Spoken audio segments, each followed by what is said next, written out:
खुलुमबाय आं स्टुडेन्ट सनाराम सियारि जायफोर बिथांमोना मोसानाय आयदायाव बाहागो लानो थाखाय जोबोद गोसो बै बिथांमोननि थाखाय मोनसे जोबोद मोजां खौरां फोसावना होनो सानदों बे खौराङानो जाबाय जौगा फिल्म प्रडाक्शना डेन्स बडलेण्ड डेन्स सीजन 1 2022 खुंफुंनो थाखाय साखाफारा खालामगासिनो दङ जेराव नोंथाङा बाहागो लानो थाखाय मोसानाय आयदानि जेबो फोरमानलाइ एबा सार्टिफिकेट गैयाब्लाबो बाहागो लानो हागोन आरो बेवहाय बाहागो लागिरिफोरनि थाखाय जेबो थिखानाय बैसोनिबो सिमा गैया थामहिनबा बयबो बाहागो लानो हागोन नाथाय अडिशनाव बाहागो लानायनि मुङाव नोंथांमोना रेजिस्ट्रेशन आरो प्रसेसिं फीनि थाखायल' होनांगोन साफायाव 500 रां बाहागो लागिरिफोरा गोसोआव लानो गोनांदि अडिशननि खालार आरो थावनिफोरा जाबाय फारियै 15 जुलाइ 2022 खालार खालि शिवम डान्स एकाडेमी उलुबारी बिजनी चिरां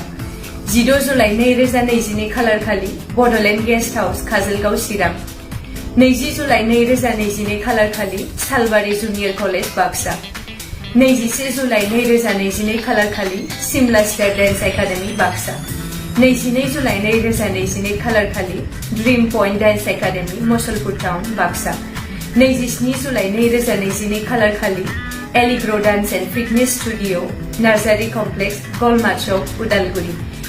28 जुलाइ 2022 खालार खालि रेम dance academy Tangla ABC play school near Tangla higher secondary school Udalguri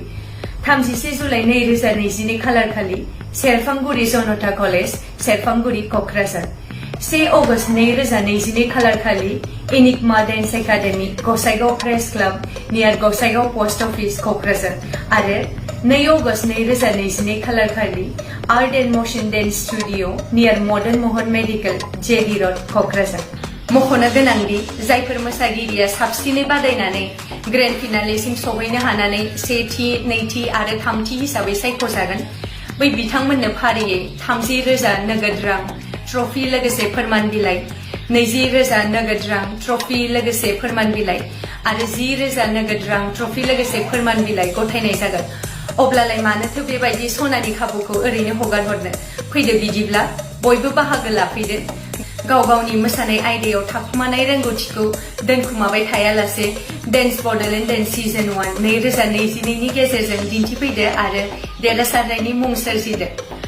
आबुङै मोनथिनो थाखाय जानबुं नम्बर 7637814897 आरो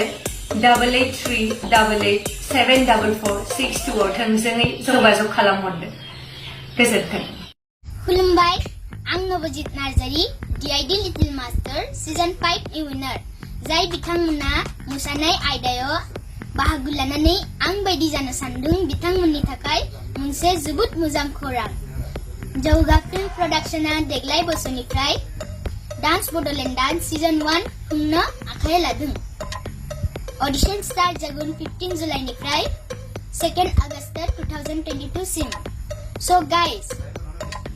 मैं आ रहा हूँ ग्रैंड फिनाले पे आप लोग के शहर कोकराझार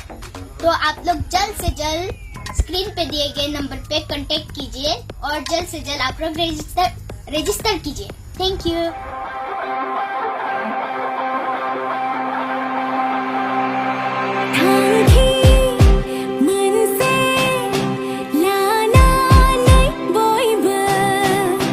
गोसोखौ